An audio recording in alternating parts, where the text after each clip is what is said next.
bakit sila attend ang convention? Alam mo yung ang aga, gigising ka, mag-travel ka, pipila ka ng mahaba.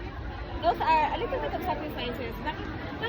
Bakit kailangan mag-sacrifice? Tanungin natin yung mga tao na nandito, no? Tingnan natin ang sagot ni Sir Matt. Magpakilala po tayo, sir. Morning! Hi, Matt. Nida Vergara. Attend kami convention, so we can win together. Oh, diba? Winner! Thank you! What about you, sir? Hi. Tama ako dito, para siya na Oh, yan. Ano pangalan, sir? Ayun, honeymoon yan. Of course, nag-join kami sa IMT kasi we want to learn more about IMT Wow. and paano makatulong sa ibang tao na hindi naman kailangan ng bigay ng pera. Kaalaman lang yung pwede natin ibigay sa ating kapwa Pilipino. Saan ko sila sa Tama, yung sinasabi niya. Thank you. Wow, thumbs up! Thank you, sir!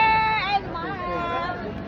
Ito po, from Australia, tanungin natin sila, bakit kayo umuwi sa Pilipinas at para mag-attend dito? That's a lot of sacrifice to do, you know? So bakit? Tanungin natin kung ano yung reason itong lovebirds na ito. Bakit sila attend ng IMT convention? Gusto namin matuto pinansyalihin. Siyempre yun ang pinaka-ano. Bigita ka ng malaki, hindi mo alam kung saan mo dinadala yung pera. So dito, tinuturo po namin kung paano mag-ipon, paano mag-save. Siyempre, about healthcare din. Wow! Ma'am? Dagdagan ang yaman. Gusto ko yan. Gusto ko yan. Thank you!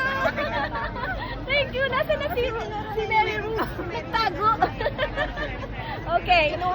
Kinuha niya si Boss Rex. Tingnan natin yung mga kwento ng ibang tao later on and I will be sharing everything here so that makita din ng ating mga kaibigan, ng ating mga kakilala.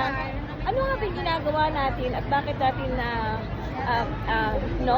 meron time na kinukulit natin yung mga kaibigan natin just to make sure na we can share what we learn over here para yung nalaman namin is malaman din ng ibang tao.